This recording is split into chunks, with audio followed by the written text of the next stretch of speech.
Hi, everyone. Welcome to our market update. We do this every Monday and Friday. My name is Vinnie, my co-host over here. My name is David Wright. Perfect. So I focus on the real estate. David focuses on the lending. If this is the first time being here, welcome. And we try to give you as much insight as possible. If you have any questions, feel free to comment, direct message, just text us, whatever might go. Do you want to jump into Rachel fast? So let's take a look at a bigger picture here. So for those of you that have been paying attention, this week we had a couple interesting things happen. One, we had an oil problem. Two, we had a lot of data come out this week that basically showed there's this weird thing happening that I know me and Vinnie have been talking about it. It's called inflation, that we were told it's not happening, but yet the data came out today, the consumer price index came out today and showed that airlines fares are up 10%, sporting events up 10%, used cars up 10%, hotels 8.8%, personal computers 5%. That's how much, if you're buying any one of these things, the prices went up last month. So that's, kind of a lot. Like when you look at the bigger picture, and then you look at the other strange thing is retail sales, they actually went down. They went down like 1.5%. So it's interesting. And what I mean by down, I meant down in volume, not down in price. Everything is up in price. The other thing that was up in price, if you're buying anything imported, it also went up in price. So it's an interesting time right now. And we mentioned the inflation thing because it directly circles back into mortgage rates. Mortgage rates hate inflation because bonds hate inflation, which leads us to another thing. Like this week, the 10-year treasury, it varied anywhere from 1.7 to 1.56 to 1.60. So what does that mean to you with rates? It means it was a busy week with interest rates, just like me and Vinnie talked about on Monday. We told you it was going to be volatile. We had a couple good days this week to lock. And then we had some days where you did this, not so good. And next week, oh my goodness gracious, next week we're looking at a very big week next week. So before I basically quote some interest rates, I just want to tell you next week, make sure you're talking to your lender because next week is a busy B week. And I mean like a big beehive. You have National Housing Market Index is going to come out. You have housing starts next week. You have existing home sales next week. And you have a bond auction. And then finally on the 20th, then we got the Fed minutes that are going to come out. So what does that mean to you? It means next week even more up and down swings on rates. So if you want to look at the bigger picture and go, where were you this week? Well, if you were lucky and you locked in on the right day, you scored on an FHA and a VA refinance at probably 2.25. If you're with the right lender, if you didn't, then you probably got 2.875. If you're looking at the jumbo market, that's another big swings from anywhere from 3.125 to 3.375. Pretty average. And then the main market that most of us will work in that Vinny's going to talk about is going to be for people that get, loan amounts above $548,000. That's sat around 3 1/8. That's 3.125. So, well, I'm gonna get into the market fast, but I know people love getting our questions. So I'm gonna just roll this on the bottom right there.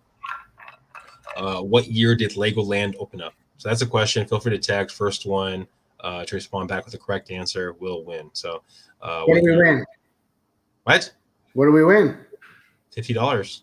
That's right, people. So if you're not getting free government stimulus checks, why not win $50? Boom.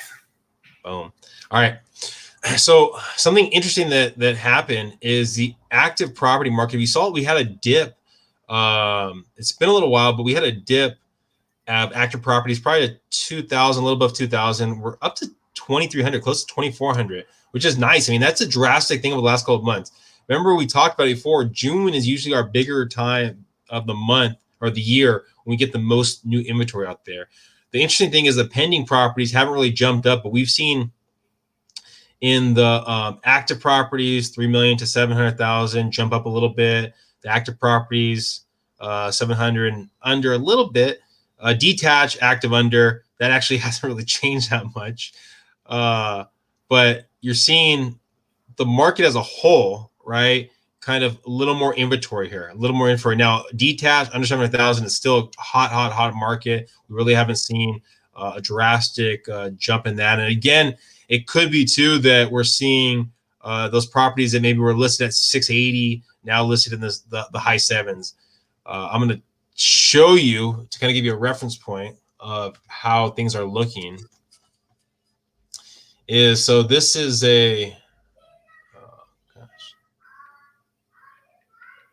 well, you see it. I'll give you the transition right here. So as you can kind of see right here, this is San Diego County.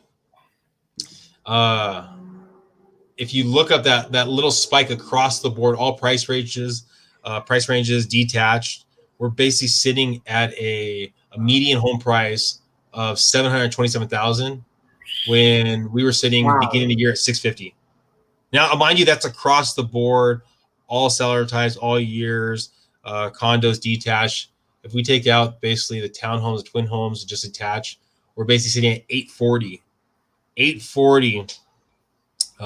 And beginning of the year was 740. So 100,000 jump in the last basically 4 months or so, 5 months. So you know what, Vinny? I had a client ask me. The client said, recently under contract for 675. They decided not to buy the house because they told me they decided they can save more money over the next 6 months and they can just rebuy it again when the market crashes.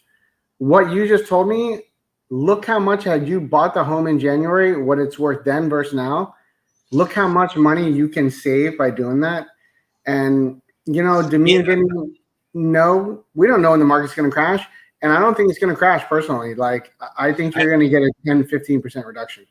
Yeah, I mean, I think it's going to be hard for it to crash. I think the lenders probably learn from their mistakes in the past. There is going to be a drop in pricing. There has to be a big catalyst that's really going to change it. Now, how big is that drop going to be? I mean, your guess is as good as mine. Now, the funny thing is we've been talking for a while that there is going to be a drop. I mean, since 2018 or 2019, and we would look across the board. Well, 2019. So 550, right, in January 2019 to 727, right? So that's a big jump for median home prices.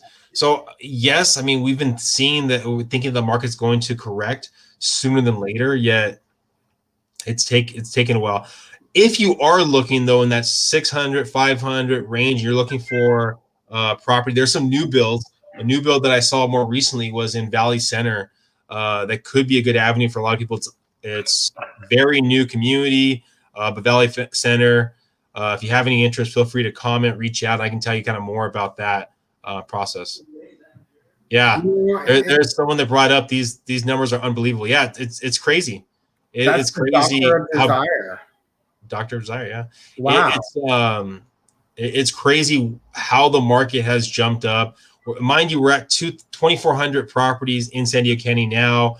In 2019, we were sitting about 7,000 properties. I do think we're going to get an influx of new properties in the summertime, end of the year, July, August. I think we're going to get an influx of new properties. So I would say, though, if you are looking at a luxury market, right, because as David said, the rates haven't really drastically gone down over the last couple of months when they went up. That could be a market if we get more inventory. It could be a market to maybe get some value. So that could be something to think about in the next couple of months. Do we see a correction happening in San Diego or a plateau of pricing? Oh, man, my man Emmanuel, you're always with the good questions.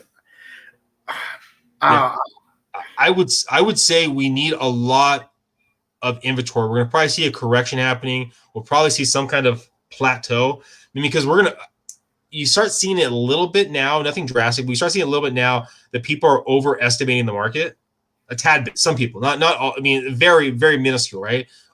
Overestimating the market. So we'll start seeing, I think, more people overestimating the market and some people just putting offers in to get their offers accepted. But as I think more inventory hits the market, maybe when we start getting to 3,000, 4,000 properties, right?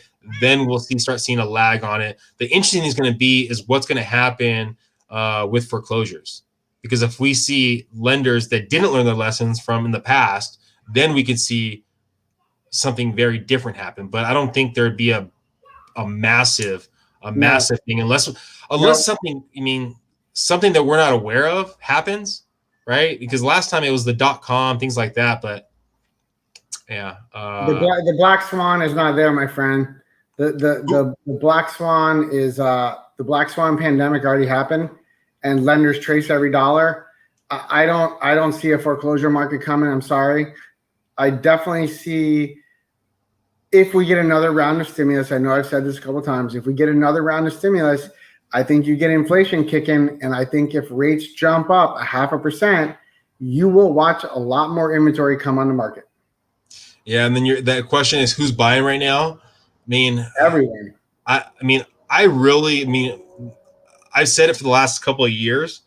If we weren't such a big military town in San Diego, I don't think the market would be as crazy. Now, of course, COVID dropped the pricing and all that kind of stuff. But a lot of veterans, in my opinion, have really driven the market, especially in the lower price points under $1 million, under 900. I would agree. A lot of military come in here and buy.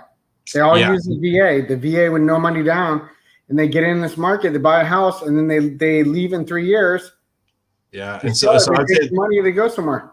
Military, and then the move-up buyers, probably in the millions. Those are probably the two biggest ones that I see is the move-up buyers and basically military. So hey, we're at 12 minutes right here. We try to keep it under 10 minutes. Thank you guys for watching, and please text, please subscribe, and we'll see you guys on Monday. Have a great one. Boom.